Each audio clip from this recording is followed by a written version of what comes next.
let's go ahead and jump right into it and get the full breakdown of why it takes more than just paying your bills on time to perfect your credit.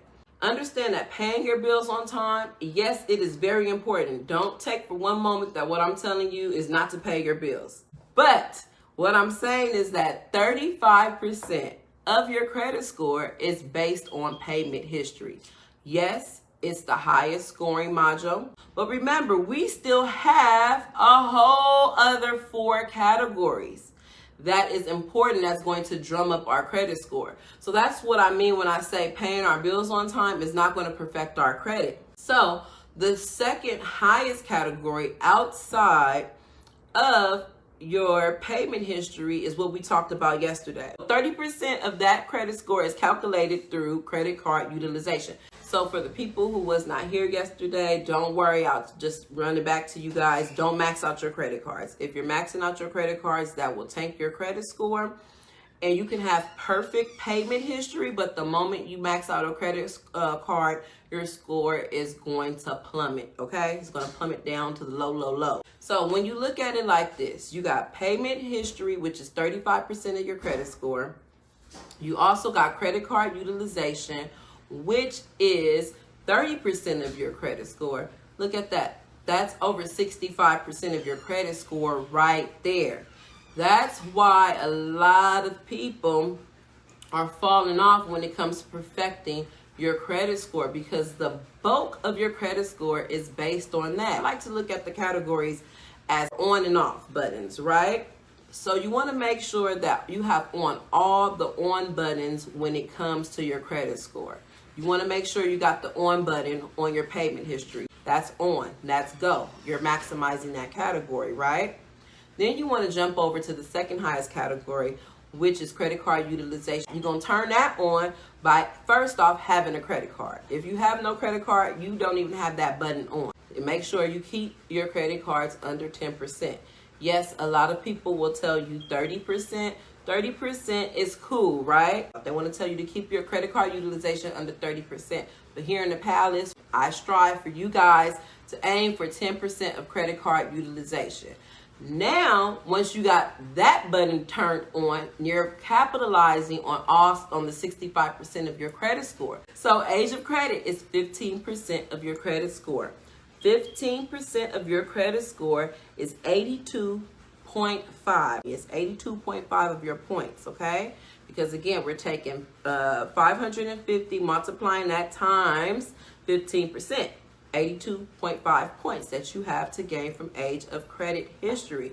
Age of credit history is your oldest account to date, okay? The oldest credit account that you have open is where you're going to be able to turn that on button on to get it to work, okay? Keep in mind that if you don't have a credit card, then we don't have that button turned on for age of credit history. You can have an installment loan, right? An installment loan is a mortgage, car payment, student loans that will account for that age of credit history. So it's basically scored on the average ratio of your oldest credit account. Let's say that you got one credit card, you got one installment loan, one student loan.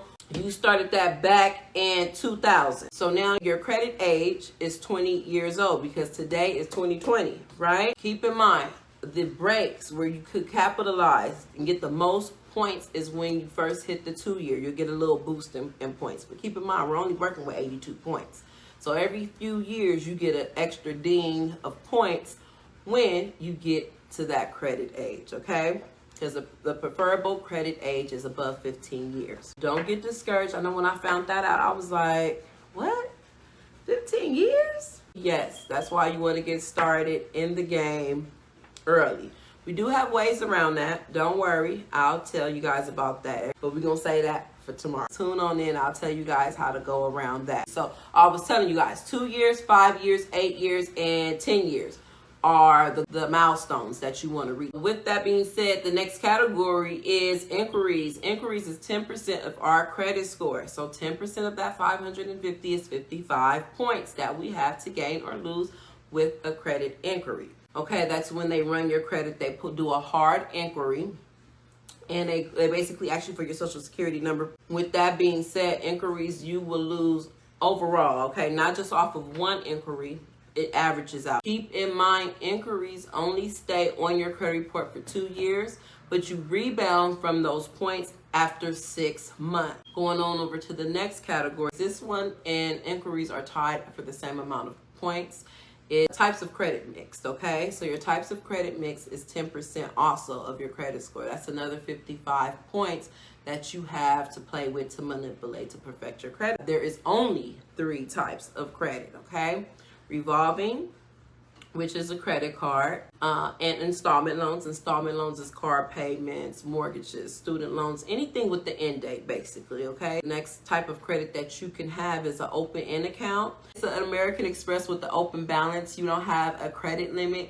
You can spend as much as you want as long as you pay it off within that term, 30 days. In the next 30 days, as long as you pay it off in full, then you're good. When you master all 5 and you turn on the on button on all 5 of those categories, then you can perfect your credit score, okay? Keep in mind, we get so obsessed with the 850 that we don't even understand what the perfect credit score is. A perfect credit score is a 760. Good credit is 680, okay? We don't have to be too focused on that 850 credit score. That will come in time.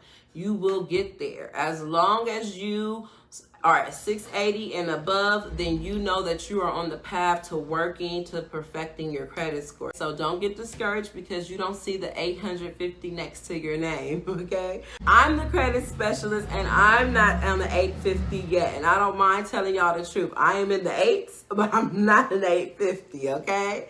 So it will come, and that's why I'm here trying to give you guys the game, the stuff that I've learned on my path to perfecting my credit, okay? Yes, it is hard, but guess what? When you understand it and you go and you strive to perfect it, it's going to be the best thing that you can reward yourself with.